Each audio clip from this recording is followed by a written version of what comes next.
संताचे पायी हा माझा विश्वास सर्व भवितास धरो त्यांचा हेच माझे हित करीते सकळ जेणे हा गोपाळ कृपा करी भागरिया माझा वाहते लकळीये त्यांची जोडे सर्व सुख तुका मने शेष सेविनावळी वचन बोली बोली देते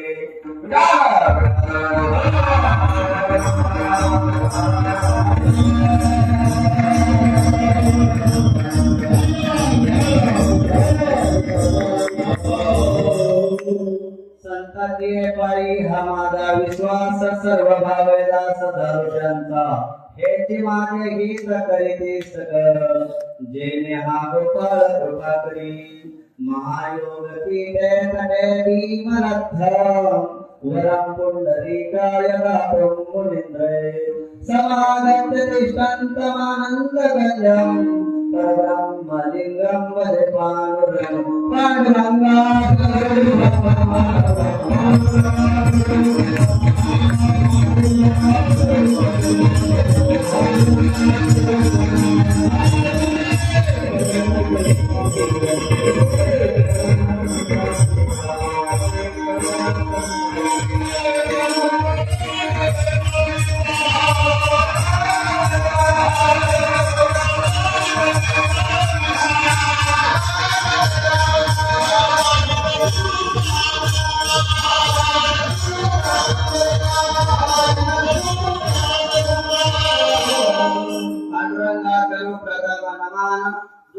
चरण संतांच्या त्यांच्या कृपाने कथेचा विस्तार बाबाजी सद्गुरु दास का संपाद्य ज्ञानंत विदाय भक्तिं विलोकितोयेन समाधिराज वैराग्यवन्तं सुविचारयुक्तं नमामि तोगं शिरसा गुणन्तं दयाची केली स्मरण होय सकळ विद्यांचे अभिचरण श्री गुरुचरण श्री गुरु नमस्कार होण्यात मस्तक हे पायावरी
संतांच्या आता हृदय आपुले चौपाळून आले वरी वरी चौपावले श्री गुरुंचे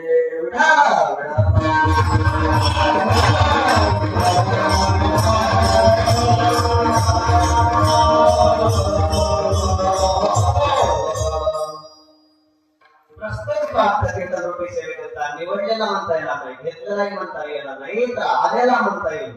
आणि या आलेल्या अभंगात जगद्गुरु तुकोबाराय काय सांगतात की संतांच्या पायावर विश्वास ठेवा. पण संतांच्या पायावर विश्वास ठेवण्याअगोदर आपल्याला संत ओळखता आले पाहिजे. पण त्या संतांच्या पायावर विश्वास का ठेवायचा आणि का ठेवू नये तर पहा, तर आपण आधी आपल्याला ते संत सुद्धा काय झाले पाहिजे, ओळखता आले पाहिजे.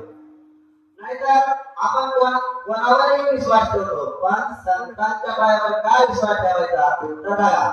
तर आता महाभारतातली गोष्ट आहे की युद्ध झालं आणि युद्ध झाल्यानंतर ज्या वेळेस धृतराष्ट्राला कळलं की आपल्या दुर्योधनाला कोणी मारलंय, भीमानं मारलेला आहे. आणि भीमानं मारल्यानंतर तेव्हा युद्ध झाल्यानंतर धृतराष्ट्र भीमाला म्हटला की काय कर, मला आलिंगन दे. तेव्हा भीमाच्या लक्षात आलं की काहीतरी डाव आहे. तेव्हा धृतराष्ट्र म्हटले की माझ्यावर विश्वास नाही का. पण मग असं म्हटल्यानंतर भीम दादा थोडं पुढं लागले. पण तिथे एक बाबा उभाच होता की म्हटले बाबा तू असं कोणावर विश्वास ठेवू नको. मग त्याच वेळेस तिथे भगवान परमात्मा होता आणि त्याने सांगितलं की हे काय करतो, हे जे लोखंडाचा तुकडा तयार केलेला आहे ते काय करतो पुढं कर, तू स्वतः जाऊ नको. आणि तू जर स्वतः गेला तर काही सांगता येत नाही. मग जसं भगवान परमात्म्याने सांगितलं आणि तसं ते भीमानं केलं. आणि भीमानं केल्यानंतर काय केला, तो उंच ते उंच असा मजबूत असा लोखंडाचा काय होता पुतळा भीमानं तयार केलेला होता. आणि तो भीमाने काय केला, पुढे सरकला.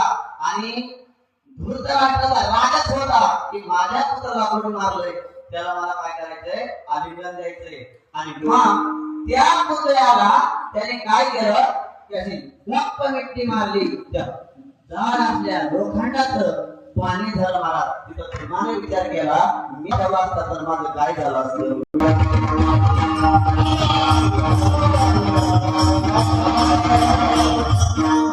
कोणावरही विश्वास नाही ठेवायचा. आता तुम्हाला रात्रभर विश्वासच शब्द ऐकायला मिळेल, कारण संतांनी हा माझा विश्वास. कारण विश्वास शब्द तुम्हाला रात्रभर जे 8 वाजल्यापासून ते 6 वाजेपर्यंत तुम्हाला विश्वास हा शब्द ऐकायला भेटतो.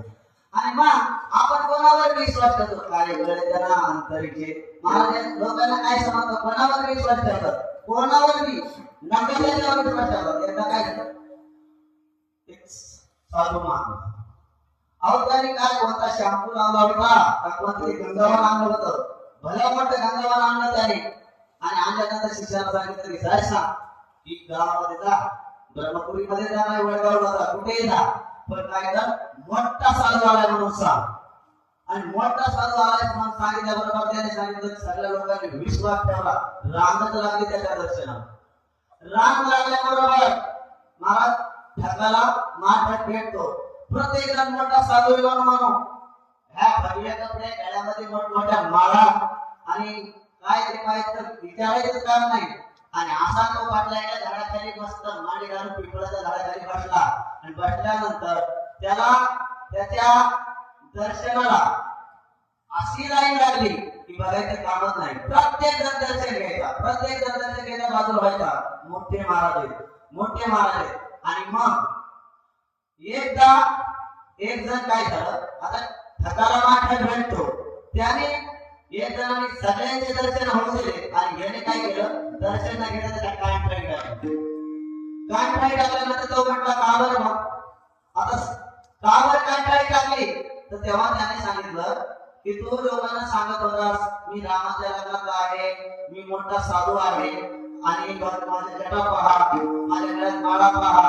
आणि तेव्हा तो मनुष्य काय म्हटला त्या साधूला की ज्या वेळेस तू रामाच्या लग्नात होतास, मग मी रामाच्या लग्नामध्ये पंक्तीला बसलेलो होतो. आणि पंक्तीला बसल्यानंतर तू मला काय केलं नाहीस, तू फाडलं नाहीस. मग तू ते रागने काय केलेलं आहे, आत्ता काढलेलं आहे.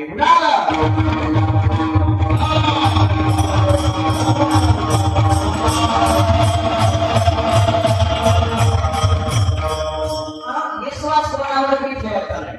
आता कार्यकर्ते बघा, एखादा जर आता सरपंच पदाला म्हणा कशाला उभा राहिला, गावात पाण्याची टाकी करील, रस्ते सगळे तयार करील, गावामध्ये नको त्या सुविधा, डॉक्टर म्हणजे दवाखाना टाकेल, मुलांसाठी शाळा, सगळ्या सुविधा काय करेल देईल. आणि तुम्ही फक्त काय करा, माझ्यावर विश्वास ठेवा, विश्वास ठेवा.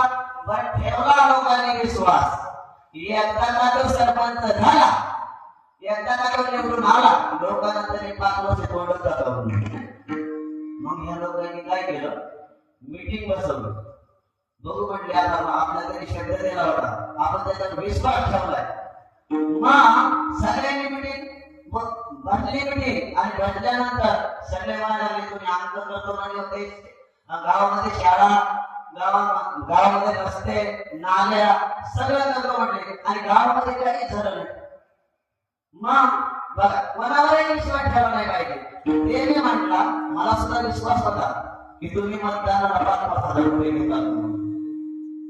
अहो तुम्ही असा जर एकमेकावर जर विश्वास ठेवला तर काय होईल, काय होते का नाही. आता कोणावरही विश्वास ठेवला नाही पाहिजे. आणि मग आता बघा, आता काही बाप लेखावर विश्वास ठेवतात, त्याच्यासाठी 4-5 बंगले बांधून ठेवतात, 10-12 एकर जमीन ठेवतात. का तर त्याने मला वृद्ध वेळामध्ये काय केलं पाहिजे, सांभाळलं पाहिजे. हा माझा विश्वास आहे. ख्याती बघून सांगतात की हा मला काहीतरी सांभाळेल. मग त्याचं शिक्षण करतो, सगळं करतो. आणि केल्यानंतर तो काय होतो, इंजिनिअरिंग झाला, डॉक्टर झाला की बायको सुद्धा त्याला शिकलेली भेटते. आजकालच्या बायकांमध्ये बघायचं कामच नाही. अशा प्रकारच्या बायका किती त्याला काम नाही, नवरा आले चिडचिड. आणि मग अशा आता ते अनुभव आहे म्हणून सांगतो.